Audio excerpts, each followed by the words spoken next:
How do? It's time for another edition of ACC Baseball Etc. presented by Academy Sports and Outdoors. Get ready for a new season of fishing fun with Academy Sports and Outdoors and reel in the best gear at low prices every day. Plus, Academy offers easy ways to shop and save, like free 1 hour in-store and curbside pickup on academy.com orders.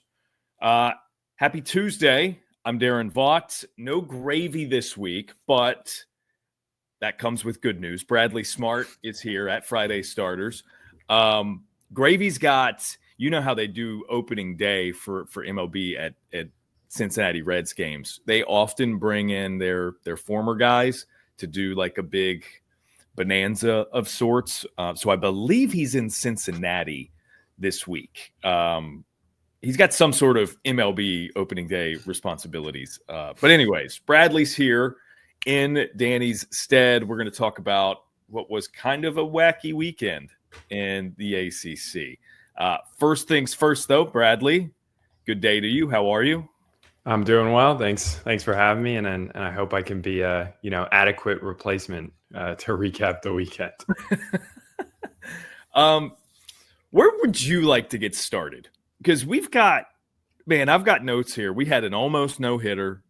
We had road sweeps, 3 of them, which is not something you see that often. We had a coach in our league reach 600 career wins. We had I was on Wake Forest at Clemson, which was the most bananas few games that you could possibly imagine. They were, I don't know that you could categorize them as great baseball games, but they were entertaining. They were fun. So anyways, Bradley, where would you like to get started? Yeah. I mean, you could go any direction. But I think I was most impressed with what Cal did this weekend, going on the road at Stanford. They'd had back-to-back, ACC series where they'd won the opener and then lost the next 2 games against Duke and Virginia. They go into Stanford, they win the opener handily, kind of their pattern, and then they go ahead and win the next 2 as well. And I think that was just, a really impressive performance from a Cal team that I'd actually just talked to their head coach, Mike New, earlier in the week, and he was kind of saying, we were going into the season without a lot of experience. We were kind of trying to figure things out. And, if you look at one weekend like that, it kind of seems like they're figuring things out. Yeah, and look, I've been singing the praises of Austin Turkington for weeks because that's been the sure thing for them to this point. It was nice to see it all come together for them for a weekend against a good Stanford team that I don't think we're discounting after losing the series, right? Like, we still believe Stanford is good. It was nice to see it come together from not the unexpected places, but the places where it just hadn't come together for them. And I'm gonna mention our ACC Player of the Week, Jacob French. Congrats to him. I love that he got Player of the Week. I was a little surprised, but I think it's because I love it, if for no other reason, that it sets the precedent that, Bradley, we're allowed to put someone in that title or put that crown on someone who didn't just hit a bunch of home runs, right? But he clearly was a huge part of their winning that series, especially games 1 and 2. Yeah, no, and I think that's a great point because it's easy to look. There were a bunch of guys this weekend that had three or 4 home runs. But French on Friday, he goes 4 for 4 in a run. I think we have run rule win. Saturday he comes back, goes 4 for 4 again, and that's 2 legit starters, a very good Stanford pitching staff. And then I think he goes 2 for 5 on Saturdays or on Sunday. So he ends the weekend 10 for 13, and it's not just singles.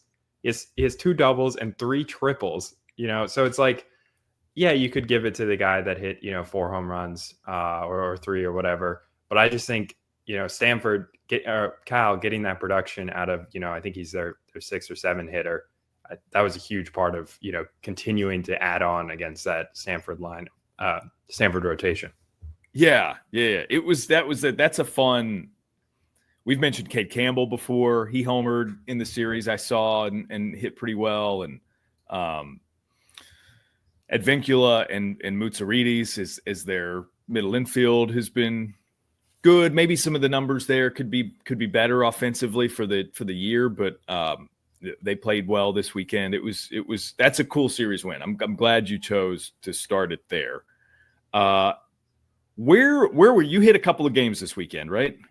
Yeah, so I saw Duke beat Virginia on Friday en route to their remarkable road series sweep at Charlottesville, which does not happen. And then I saw Virginia Tech, Louisville. I saw the second game there, which ended up being a 4-hour and 42-minute game with 15 pitchers combined. And Louisville took that one. Virginia Tech took the series. But yeah, it was a long weekend, even though it's 2 games. So, okay, actually, we got to go back on Cal Stanford because it's the first time Cal baseball has ever swept Stanford at Stanford, which, of course, they were obviously just waiting for their entry into the ACC to accomplish that feat so that we could have it as a cool thing rather than, the Pac-12 having it as a thing. You mentioned Virginia losing in a sweep at home. It was their first suffered home sweep since 2021. Notre Dame got 3 wins in Charlottesville then. It was the first sweep of Virginia for Duke since 1998, and that was in Durham. The Duke's first ever sweep in 118 years of playing Virginia in Charlottesville. So some pretty historically significant results in these series this weekend. You probably heard last week, referred to Duke as my watched pot. I'm done watching them. I'm done because at some point they're going to boil, and this is a pretty good start. I'm going to wait until we get more than one weekend into it to get really concerned with them boiling. But on the other end of that result, there is another watched pot, if you will, and Virginia is yet to come to a boil at all. This is a tough ask. If you were diagnosing Virginia, what ails them? What do you see as the top things? Yeah, that is the $1 million question. I saw them on Friday. I saw them drop the series finale to Boston College a few weekends ago, and it's just kind of, I don't know how best to phrase this. It feels like they're obviously pressing. That's the biggest thing, and baseball is, as we're reminded all the time, is a very hard sport. And once you get behind the 8 ball and you're trying to catch up, regardless of what team you are, you start pressing, you start making more mistakes, you're having trouble at the plate. And so you take that, and then you take preseason number 2, ACC favorite, lineup full of All-Americans, pitching staff that's got, great depth and everything. And those things kind of butt against each other. And you have a team that just looks like it's kind of, I don't want to say broken, but it just feels like they're trying to do anything to get things going. And they've had some guys that, have gotten going now, like Henry Ford's hitting 360. I think Henry Godbout's up to, 318. Becker's been good, but they just need more. Like if you go through that lineup, the biggest thing right now, the pitching had some issues against Duke for sure, especially in the middle innings. And that's a bit of a concern. But like Jacob Ferentz is hitting 250. Harrison Didowick's hitting 190. Luke Hansen's hitting 203. Like these are guys that were supposed to be, proven, or they are proven contributors, and they were supposed to, kind of run with that. And so I think that's, the lineup's a big part for sure. Like it's not showing as deep as it was supposed to be. And then the other thing is the rotation. Like they're kind of battling. They haven't had Blanco at, full health. He didn't look great this weekend. And Jay Woolfolk's looked good at times, but also has kind of had trouble getting length. So you kind of just get this, just every sort of game, you get this feeling that's like, okay, where is this going to kind of fall apart for Virginia? And that's just such a foreign feeling for that club that I think it's understandable. It's starting to kind of snowball. That was a very long-winded answer, but no, it's good. It's a good starting point too, to just kind of hash through some things. There's less steadiness, right? Like, I think even again, when you look at a Cal, on Friday, Turkington's going to give you steadiness. There's something they can look to assure themselves, okay, that's taken care of. Let's concern ourselves with X, Y, or Z other than this variable. What all these guys are capable of, but there's just the question mark going into every single game, right? Like you mentioned it with Woolfolk. It's okay, Jay's Jay. Is he going to get into the fifth? Is he going to get in? Like Blanco, is he right? Is this the day that it comes together as he's 100% and he's pitching like we know he can? Like you said, some of the lineup pieces have started to come around, but it's just that uncertainty. And I think if you're a team that is chasing wins in the way that they are, because they're way behind the 8 ball, you put a microscope on those things and those concerns in a way that you do not opening weekend of a season, weekend 2 of a season, before you get into conference play. But now we're so far in it, stuff's got to start to click soon. Otherwise, it's not going to be good for Virginia. So, yeah, I think it's the length of time it has taken for some of these things to happen or not happen to this point is the problem in a lot of ways. And it's, you rarely see, I think if you're listening to this or watching, you probably saw Brian O'Connor's very, very impassioned talk with reporters after their midweek loss to Richmond. So rarely does a great coach who's been there and done that have a speech, if you will, like that, and it just immediately flops, right? Like, when was it? Like, I'm thinking like Tim Tebow would be the great example of like, nobody's going to try harder, yada, yada, yada. Like, I can't think of great examples where someone who is so proven gives one of those talks and then immediately it just falls flat in the form of, in this case, a weekend sweep. Like, it's just maybe it works out in the long run, but it kind of looks silly right now because it's like, oh, wow, okay, that's not working either. Yeah, no, and I think that Richmond game was probably one of the most disappointing showings from Virginia this year, because they got pummeled by, it was Cal on the road. They got pummeled by Cal on Friday, and it was like, this is it. Like, they're going to drop their second series in a row. We can write them off now. But you could say that honestly through the first 8 innings of the second game of that series, because they're down, I think, like 8-2 or 8, whatever it was. And then they put up, 8 or 9 runs in the 9th inning. They have some guys, Sean James, Walker Buchanan, they provide a spark. They win that game. They come out the next day.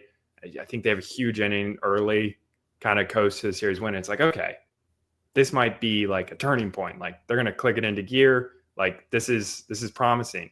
And then I think that was a big reason why, Brian O'Connor talked the way he did after that midweek game, because it was like, we just took a road series. We just kind of showed some life, and then just got, Richmond was in control like the whole game. And Richmond's a very good team, but yeah. It's Virginia at home. I think it's part of what made that midweek such a disappointing watch, is because I anyways was like, oh man, Richmond's really good. If we get their best and we get Virginia's best, like, this could be a good baseball game. And again, to your point, it's not that we didn't think Richmond could beat them necessarily, but it's the way that it happened that was particularly disappointing. Yeah. Yeah. Yeah. And so, yes, you have that you come back, you're like, okay, Duke at home. Let's try to, turn around. You have that speech. And I feel like they played well at times this weekend. Like, I think there was some energy in the lineup. To start Friday, Jay Woolfolk looked like the best pitcher in the ACC. Like, he just 6 strikeouts, 9 up, 9 down, and then it just kind of snowballed. But yeah, I think it's such a weird. It feels bad to. I know it's early-ish, but it feels rough to be this off on a team. Like, it's one of those things where it's like, okay, this was the sure thing in the ACC. There were question marks sort of around a lot of the other teams, but like this felt like the sure thing. And the pitching rotation injuries definitely played a big part in that. But it's like, the earth's moving a bit under my feet here. Yeah, and I don't know how to talk about Virginia in any other way because it's the same dudes. Like, talent-wise, it is a really good team. I still think it's the best. I mean, you get to a point where it's tricky business for Oak if you say this too deep into a bad season. But like, I truly believe it's the most talented roster he's had there. And again, Ferentz is underperforming. Didowick is underperforming. If all these guys are playing the way they can, or at least close to it, in ways that we've seen, right? It's not just, we're not projecting this stuff. We have seen them do this, which was the reason for them being number 2 in the preseason and being expected to be at the top of the class in the ACC. I am going to continue to talk about them in that way because it's players we've seen do it before. So at some point, it's just I guess a lack of execution for the season is what we point to, right? It's not that they're bad players. It's like it's not that it's a bad team. It's just not happening. Yeah, no, and I think I was pulling up. Aiden Teal had a good quote after the series loss, where he was like, "Every facet of the game needs to change right now. Defense needs to be better. Offense needs to be better. Pitching in clutch situations, hitting in clutch situations. We need to make those pitches and get those big hits, myself included." That's a description of every possible part of baseball. Like, that's everything a team, like, they need to improve everywhere. And like you said, the talent, we know who they are, and it's weird to see them where they are now. But that's you got to get that rolling somehow. But that's everything. It's not like you're just not hitting and you're committing more errors or you're struggling on the mound. It's like everything they need to improve on, and that's it's hard to turn a ship fully around midseason. But yeah, I think it's just it is difficult to talk about because it's hard to like explain, I'd say. Yeah, well, and again, I find myself still talking about the team in similar ways to how I talked in the preseason, just because again, it's the same guys. Nothing's changed. A lot of the times when you see stuff like this, like if you look over in the SEC, Texas A&M would be sort of the closest parallel. Well, they've had injuries. Gavin Grohovic's done for the year. It's a first-year head coach. This is Brian O'Connor we're talking about. Like, it's the same pieces. And I cannot talk about those pieces in a way that is not synonymous with winning, and they'll figure it out, right? So it is a perplexing is the word situation. Maybe that's the word. Anyways, it's they are another watched pot of sorts, and like Duke, they have yet to boil. Although the Blue Devils made some progress toward that, they seem to be kind of settling into themselves. We'll see. Again, in order to fully focus in on them, I said last week I needed more than a weekend. A sweep at Virginia is a pretty good start, though. Pretty good start. We've got one more road sweep to discuss. Georgia Tech at Notre Dame. This one's a little less buzzy to me. Forgive the pun there with the Yellow Jackets. I just look, I don't doubt that Georgia Tech's a good team, and they're into our top 25 as of this week for the first time, number 25. They've got Clemson this weekend. I think we might learn a bit about the Yellow Jackets. You can only play who is on your schedule, and they've done really well with who's on their schedule to this point. So I think that the top 25 ranking is fine. It's justified. I just am not 100% sure that is them. I think they're good. What's your read on Georgia Tech to this point? Yeah, I mean, I think I was impressed with the weekend. It's hard. I mean, we had 3 this week, but it's usually hard to sweep a team on the road. And I think they did a really good job of winning in different ways. And they did it without their 3-hole hitter, Ken Schmidt, who was, sick. They move a freshman in, Caleb Daniel, to that 3-hole, and he scores like double-digit runs on the weekend. Like it's very much like a very offensive team. I think what kind of raises questions is the pitching. In terms of, length you're going to get out of the rotation. I think that's certainly a fair concern. But the way they won this weekend, so they hammer them on Friday, run rule 18-7. The Notre Dame scored a lot of runs late, kind of against the depths of, the bullpen. Saturday, they're in a tight game early. Starter doesn't give them a lot of length. It's, it's like, I think it's 5-3, bases loaded. They break glass in case of emergency, bring in Mason Patel, who is now 7-0 with a save in his 8 appearances, because he goes 6 2/3. Like he just 6 2/3 out of the bullpen. It's just like look, it's great that you have him and he can do that for you en route to a win. The fact that you needed a dude to go 6 2/3 out of the bullpen is not great. But again, what a luxury he has been for Georgia Tech. He's been awesome. Yeah, and I think I asked, the pitching coach, and I think Shotgun asked Danny Hall about it too, is like, do you move him into the rotation? And they're both kind of like, he's just so valuable where he is. Like they brought him into, like conventional thinking, you have like your closer that you bring in at the end of the game. The highest leverage moment of that game was in the 3rd inning when the bases were loaded with 1 out and Notre Dame was, two runs down. You bring in Mason Patel, gets 2 outs.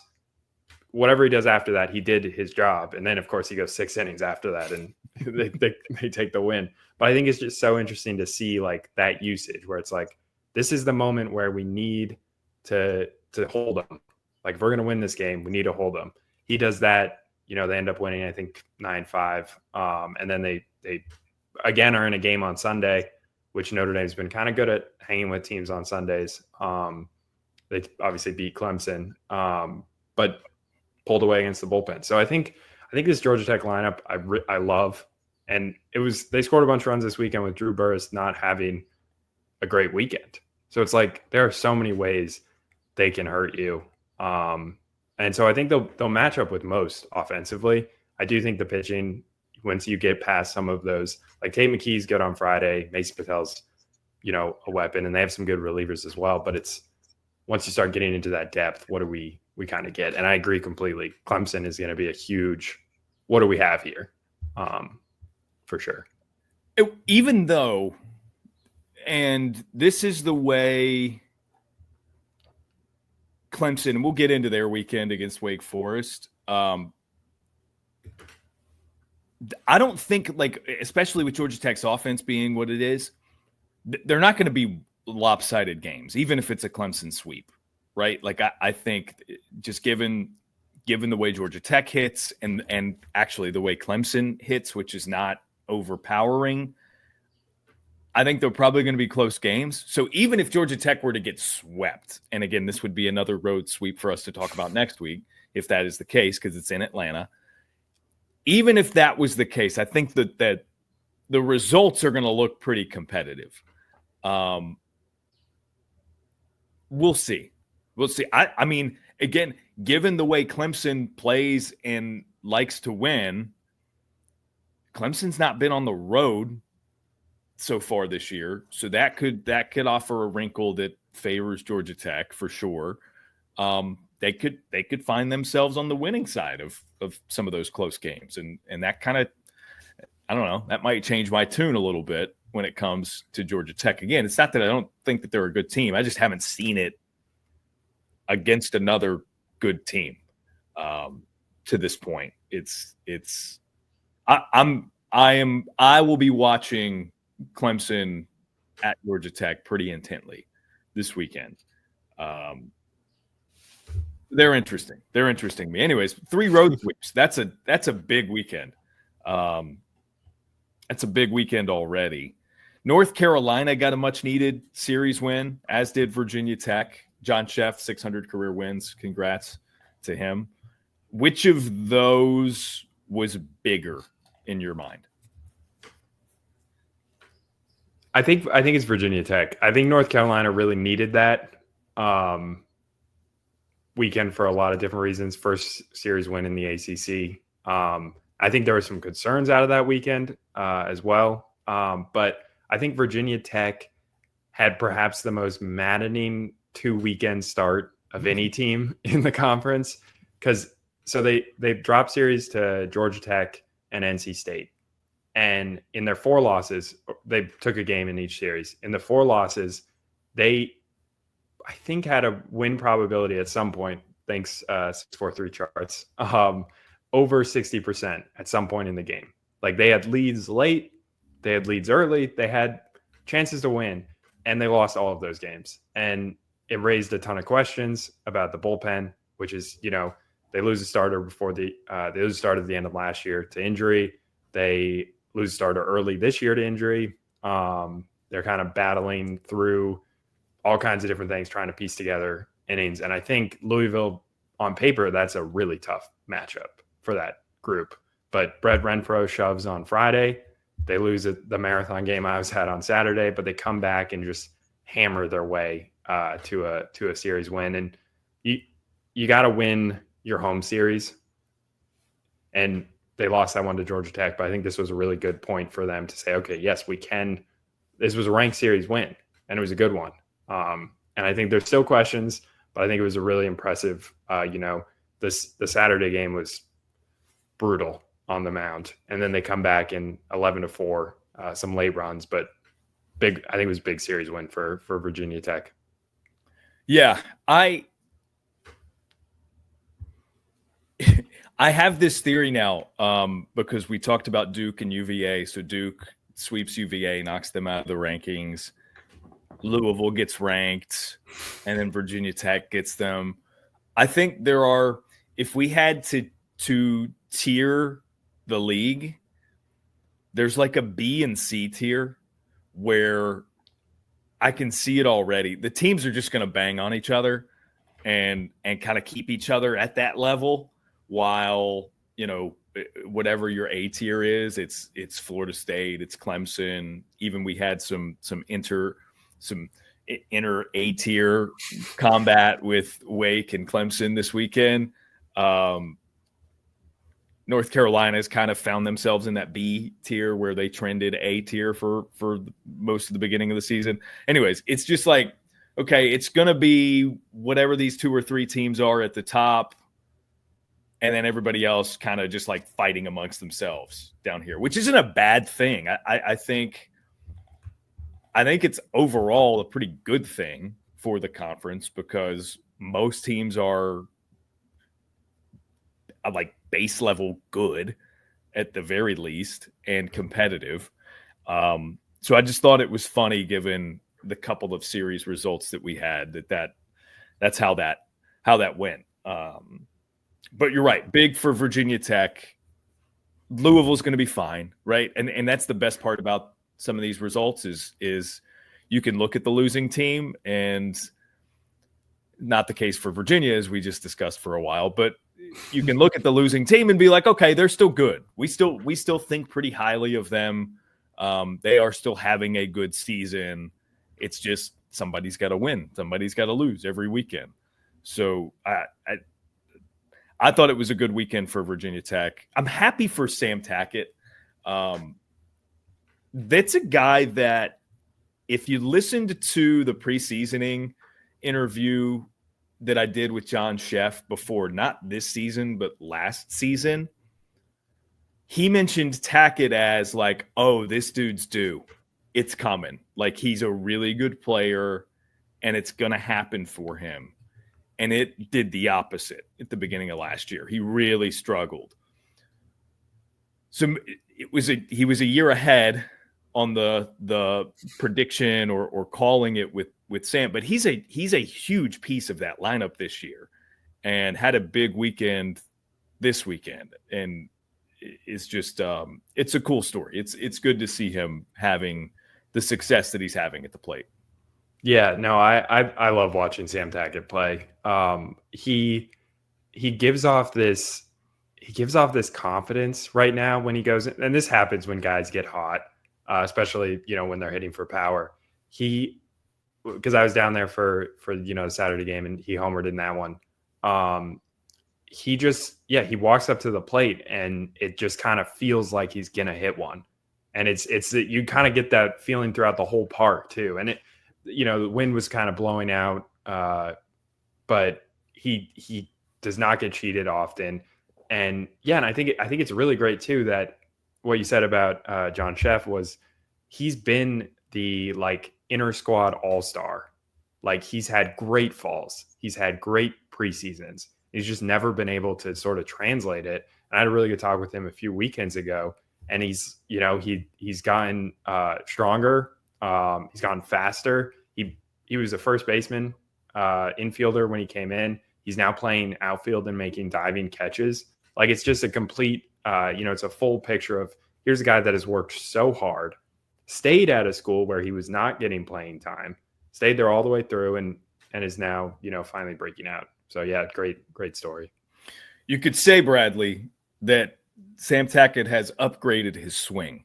Well, the good news for you ball players listening is you too can upgrade your swing with the 2025 Soldier Tank Series from Soldier Sports. The BB Core model is built with infused power alloy technology and an ultra-hot sweet spot that packs power even on mishits. Looking for extra control? The two-piece BB Core version delivers extreme whip and leverage. And for our rising stars, the USSSA Youth Bat brings elite performance in a youth-friendly design. Backed by 2.5 years of research, it's time to drop tanks with the tank. Visit soldiersports.us. All right, let's get to North Carolina. Aiden Houck maybe should have thrown a no-hitter. For sure could have thrown a no-hitter, but didn't get a no-hitter. I think we all understand the feat that was, even if he does not get the specific distinction. That was a big rubber match for them, and they got what they needed. So again, you said Virginia Tech first, but still a pretty big weekend for North Carolina over a BC team that in the past couple of years, granted Mike Gambino era more specifically, has been a little bit of a thorn in North Carolina's side at times, right? I'm thinking of in Chapel Hill a couple years ago. It was a BC sweep at a crucial point in the year for the Tar Heels. I circled this one coming into the weekend, knowing that history and thinking, this could be problematic for North Carolina. Yeah, and it was a incredible pitching performance on Sunday, and they really got three great starts, which was good for them. Jake Knapp's been fantastic, but Jason, talk about a good story. Holy cow, man! Like, yeah, that's been cool to see. Yeah, but they moved Jace DeCaro to Saturday, and he, tough luck loser on the second game there. He makes one mistake. Well, actually makes a couple. Puts two guys on, then gives up a 3-run home run. But that was it. And so seeing him turn in technically a quality start was good for North Carolina. And then, removing any doubt quickly on Sunday was big because they've been shut out in their previous two rubber matches. You're not going to win a series if you don't score any runs. So I think the pitching was certainly a plus. I think BC is at the moment not the best gauge because Florida State also just kind of, shut them down. I think they're hitting 210 in conference play, and that includes a bunch of runs against Virginia. But I think for North Carolina, the concern would be the part of the reason I think the Sunday win was so big is they put up 10 runs. Granted, BC's pitching has not been good, but they scored in bunches, and that's really big for them because they've not been very offensive, and that's kind of been a limiting factor because if the pitching is going, they can match up with anyone, but they've got to be able to, produce for them. I think too, the scoring on Sunday was starting to generate a little bit of a red flag in a very specific way. Like, look, we've covered this league for a while. We know what Sundays are.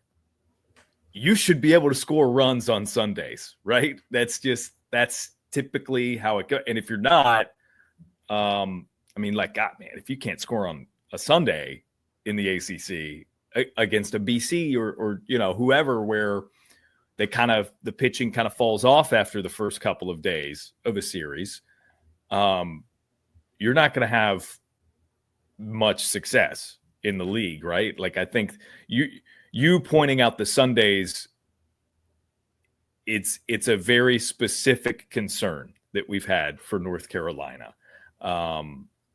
So yeah, good to see them score some runs. Obviously, to get DeCaro back on track after moving him, he had a couple of shaky starts in a row. Knapp's been fantastic. I still think the bullpen is up there with the best and most deep in the conference. A lot of it is they kind of were riding these freshman arms early, and you got to give them their freshman stretches and periods of time. But by season's end, I think it's still one of the better bullpens in the league. So yeah, it's progress. And again, like, this was a lineup that at the beginning of the year, we weren't 100% sure what we were going to get out of it, right? And Hunter Stokely went on a heater and surprised us and provided a lot of that juice early. We know they've got some speed. We know they've got athleticism. That doesn't always pan out offensively in the ways that it has at times for them. So that's a matter of them kind of putting it together as the season goes on, I think. Yeah. And I think this weekend Stokely had 2 home runs. But sort of outside of that, no one really what I like to do at the end of each weekend is kind of just pull everybody's aggregates. It helps me when I voted for Jacob French for ACC Player of the Week, but you sort of see everyone's aggregate stat line, and you keep seeing Stokely up there. Kepley's been up there. But then there's not a lot after that. Like, guys are kind of going through their ups and downs. And I think that's the thing that worries me the most about North Carolina is just like overall balance. Cause I love the bullpen. You're 100%. They're first in bullpen ERA. It's really 3 guys that they use all the time. That, the 2 freshmen and then the proven commodity in Mateus. But, I like Stokely. I like Kepley. There's a lot of names in the lineup I like. There's just some, overall production questions that they still need to answer there. Yeah, I guess Gavin Gallagher's not had the jump that I thought, and I'm sure others thought he would. That's a little bit of a surprise to me, especially with his breakout in the postseason. I just kind of expected him to be a little bit more of a presence for them in the lineup. And look, the bullpen, the pitching, it's going to take you a long way. It can anyways. They just need some moments from these guys in the lineup down the stretch, right? Like that's all they really need is steady enough and give us some big moments. And like, it's probably going to be a pretty good season for them. But I am surprised. Gallagher's probably the one. I think I even maybe mentioned on the air here him as a sort of a dark horse ACC Player of the Year type of guy coming in. and it's not quite been that. Yeah, I think 713 OPS. Like, it's just he had a really, really slow start, and I know he's gotten going a bit more. But yeah, you kind of go through some of the guys that they brought in to, play really big roles. And Tyson Bass had a good weekend. But yeah, hitting 270. Rom Kellis is hitting 220. Sam Angelo 119. Like, some of the guys where it's like, okay, if this lineup's going to go, you got to hit on these transfers. They're still kind of finding their way at the plate. And yeah, I do agree though. Moments are what guys like Stokely, Kepley, Stevenson, that's what they do. Like, big swings, big moments, and provide enough. So yeah, I think it'll be a great season. Very confident in them, even though 4-5 ACC start. Yeah, I think they'll be just fine. Yeah. Let's see. We've got NC State over Pitt to get to. Dom Fritton looked awesome. The Wolfpack, I said it last week, they're figuring some things out.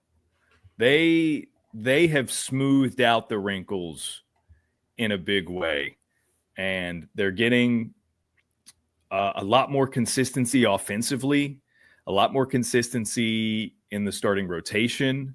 I know Pitt got the game on Ryan Marone this week, but he was what, three runs in 6 innings or something like that. So with Fritton and Marone on sort of the bookends there, throwing as well as they are, they're getting enough offense in most cases. I like the way NC State's team is coming together, even though they're not pounding the baseball.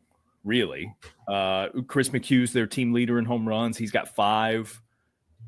They're not crushing it. They're not slugging a ton, but they're hitting enough, and it's they're starting to come into some defined roles in the lineup. Josh Hogue appears to be back in the swing of things, whereas beginning of the year they had him just kind of creeping in the bottom of the order and not really sure if he was 100% or giving 100% of what he normally does, that sort of thing. So anyways, I like the direction that NC State is headed in. Yeah. And I mean, they're not beating themselves. Like, they had that everyone talks about that 5-game losing streak. They didn't hit. They committed errors. They walked guys. They just made every possible mistake you could make and looked terrible. Obviously fell out of the top 25. They are playing their way back to it, kind of doing everything that we kind of were thinking they might at the start of the year. Like, they're really going to pitch well. They're not going to wow you offensively. They don't have, necessarily stars, but they have a lot of good pieces. And I think the pitching in particular, Fritton looks unbelievable right now. Like, he looks, obviously last year was a disappointment for him after the freshman year he had. He looks unbelievable. And yeah, that bookend's really big. And then they've got some guys in the bullpen like Anderson Nance, who's been fantastic. And it's like, okay, they're finding guys, to sort of fill these innings. And then they're starting to get Duden kind of back into the swing of things. And yeah, I just really like that staff and kind of a lineup of guys that aren't national names, but have, put it kind of together. Yeah. Yeah. Let's finish with Wake Forest Clemson. I was there Friday, Saturday on the call both of those days. From the outside, what were your impressions of that series? And then I'll give my take from being in it. Yeah, I mean, it started. Actually, kind of before the weekend started, I kind of saw, okay, I think Clemson's going to win Friday behind Canuck, just with the way he's been pitching, and I like Lunsford a lot, but I just like, okay, Canuck at home, they're going to win this opener. Thought Wake was going to even it, and then I thought it was going to be an excellent rubber match, and it went exactly like that. People could have 2 evenly matched teams. You could say any combination of that. But I think my biggest takeaways were I was really impressed again with Aiden Canuck. I think he's taken the step even after the year he had, which is really hard to do when you come in and have an incredible year as a freshman. Look at Fritton, for example. Yeah. And then the next 2 days, I think, like, with the Wake Forest pitching staff, it was just like a house of horrors playing there. Like, I think Clemson's environment I was down there for the South Carolina series. Aaron wrote a great piece about this, where it's just, they're always playing music. They're always yelling. They're riding the umpire the whole game. It's just aggressive noise. And on Saturday, Wake survived that stretch, even though, I think they 8 walks, like 3 hit batters. They were up 10-0.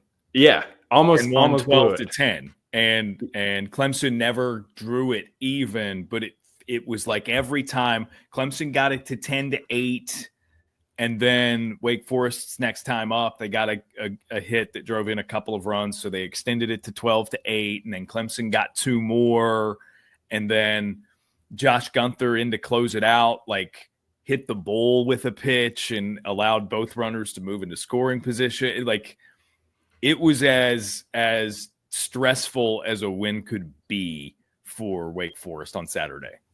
Yeah, and then you see the same thing on Sunday with a different result, where it's not a 10-0 lead, but it's a big lead. And Clemson, that lineup just chips away, and it feels like they're not even. Sometimes it feels like they're not firing on all cylinders. Like, it feels like, there's a lot of names in that lineup where they're not where you would have expected them necessarily. Like Luke Gaffney, Colin Priest, they're not hammering as many home runs as you would have thought. Cam Cannarella's he's had really good games. He's had, some slower stretches, but they just methodically, they get guys on base. They move them over. They are never out of a game. Like, obviously 10-0 deficit is not something you want to dig. And that speaks to a separate concern where it's who pitches after Canuck. Like, what Darden do you get? Who's on Sunday? That kind of thing. But this Clemson lineup they just keep going. And I think that was probably my biggest takeaway. Just they're hard. Aaron again wrote a really nice piece where he's just like, this team getting 27 outs against them is just so difficult to do. It is.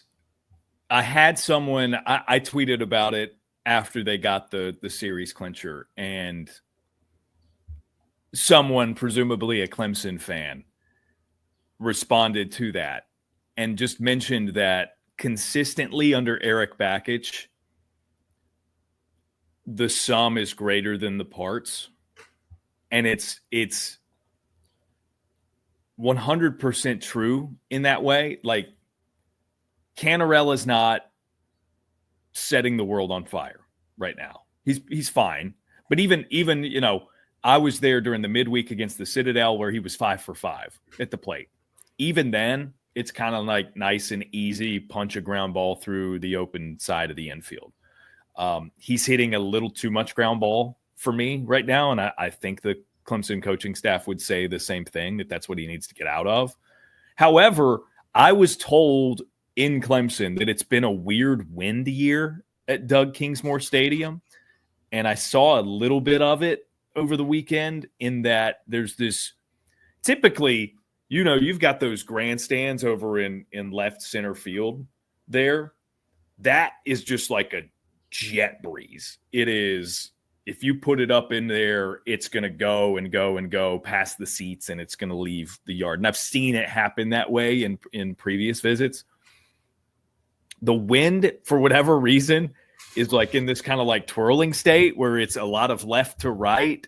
So stuff to left, it's going to knock it down, but it's not strong enough to right to get it out in one of the deepest parts of the yard. Anyways, there was a lot of talk about like the kind of wind year they're having, which is such a like a Clemson, South Carolina kind of thing to discuss. But I do think there's a little bit of truth to it and a little bit of validity to it.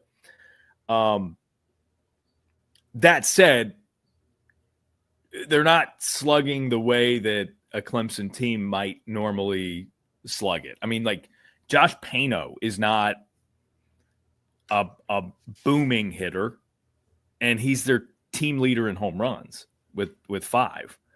Cannarella's not been the best version of Cannarella. They don't have a firm plan for Sundays. Sometimes they walk batters. So, like, but man, they just win. It's like Aaron was dead on with his assessment of the plate discipline being a big part of it. Like they're going to make it really, really difficult to get them out. And they're going to, it's tiny little bit by bit that they chip away at a lead. Saturday, they were down 10, almost came back. Sunday, they were down 6, came back. They're just never out of it. And especially there at Doug Kingsmore Stadium, I think that is a big takeaway here, is that home field advantage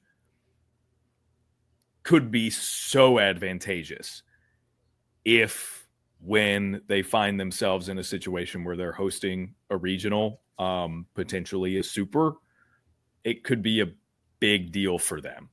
And those are my takeaways. Their Saturday and Sunday were sloppy games, really sloppy. Saturday in particular, it was 6 combined errors, I think. Cade Lewis for Wake Forest had 3 of them himself at third base. But then again, he hits a 3-run bomb, so it's okay. Okay, is it a net? Is he at a net 0 then? I don't know. I still think Wake Forest is a really good team too. It had a postseason feel the whole weekend. There was this could be a super regional kind of feel to it, which was really cool. And I think the energy in the place recognized that, like the people there watching it recognized that, and they knew just how big a series it would be if Clemson could win it. It was cool. It was fun. It was a lot of fun. Yeah, no, I think the reaction after that walk-off wild pitch was incredible. And yeah, the thing with Clemson, like I think it's a really good point that they just win.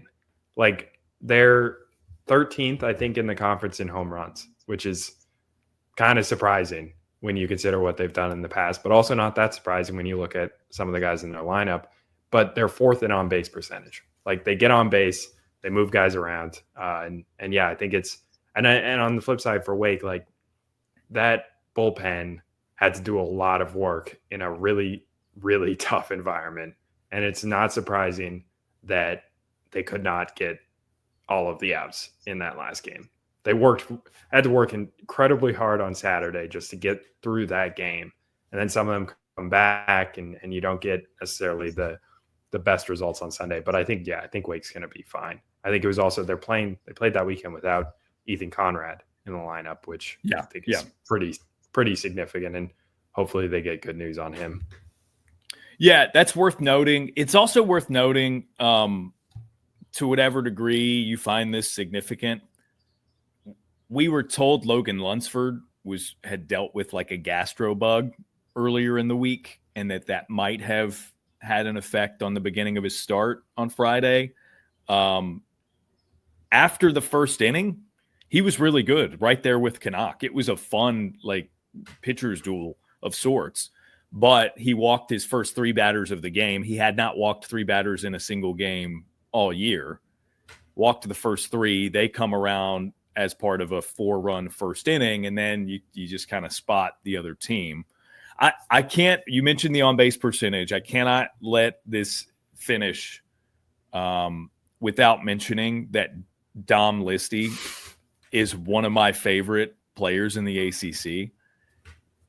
We played a soundbite for one of the midweeks when I was there doing the game. We mic'd up Eric Bakich for the entire game. And as you can imagine, you might have seen on social media, that led to a lot of clips. One of them included, I think it was when Listy got hit by a pitch, which occurred like 5 times last week.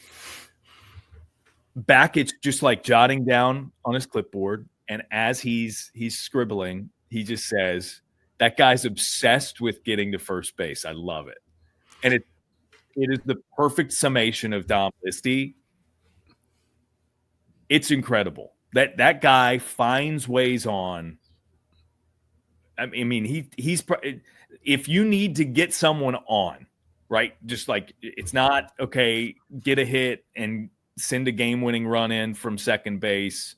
That's not the circumstance, right? You just need you can pick anybody in the league, and the objective is reach base safely, don't get out. Listy might be my first pick 10 out of 10 times. Yeah. I mean, I saw him three games in the Clemson South Carolina series, and he's an irritant to opposing pitchers, like in the box. Like obviously when you get hit 13 times, draw 24 walks, like you're just a nightmare. But yeah, I think well, right now he has better odds than a coin flip getting on base. It's like 546 OBP. I think, yeah, he would be a good choice. Him and Luke Cantwell at Pitt. Yeah, that guy also loves to get on base. He does. He does. Speaking of which, 100 career hits for Cantwell over the weekend, right? Okay, so there's a nice round number milestone that we can shout out. Yeah, good tidbit.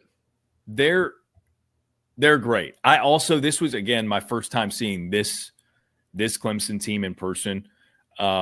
Just a couple of observations. Jaron Purify is a pro. Like we understand that Cam Cannarella's got upside, and it might not be the top of the draft, top of the first round upside that we thought at one point. I'm not so sure Jaron Purify is not as enticing as a pro. I like him a lot. And coupled with Andrew Chufo, who's a defense-first shortstop, there's frequent talk on this show, Bradley, about my favorite middle infield in the league.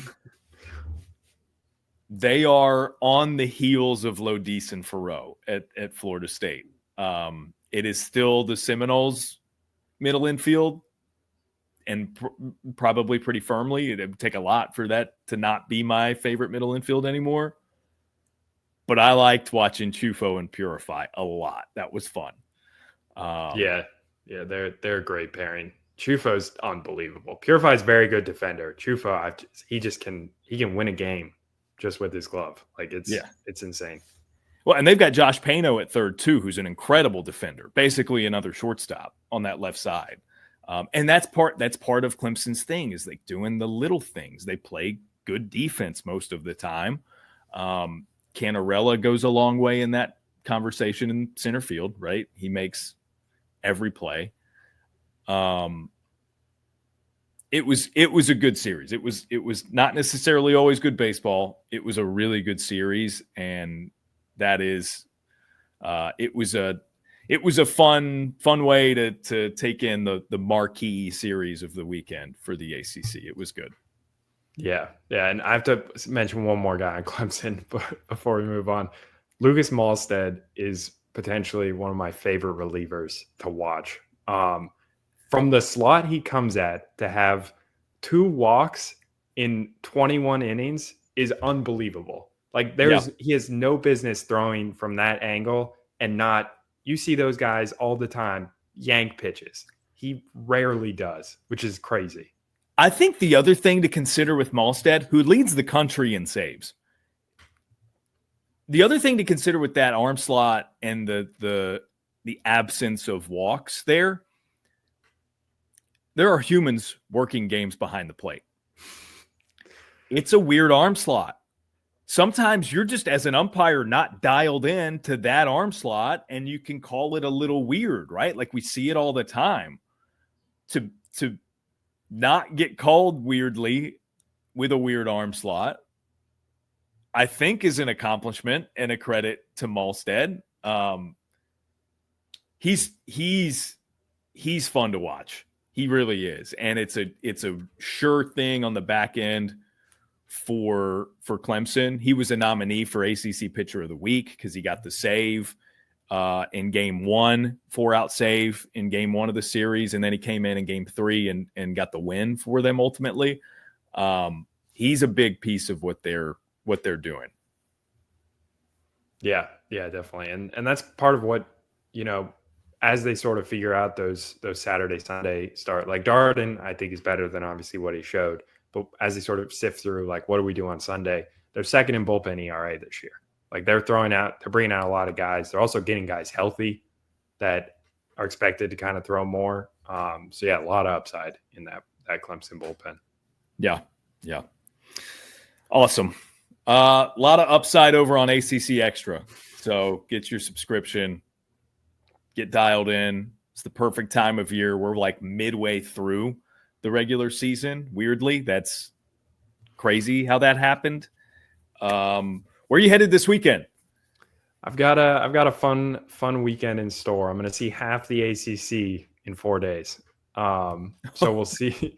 We got Virginia Stanford on Thursday, UNC Miami on Friday, Wake Virginia Tech on Saturday, and Duke NC State on Sunday. So that's 8 teams somehow out of 16.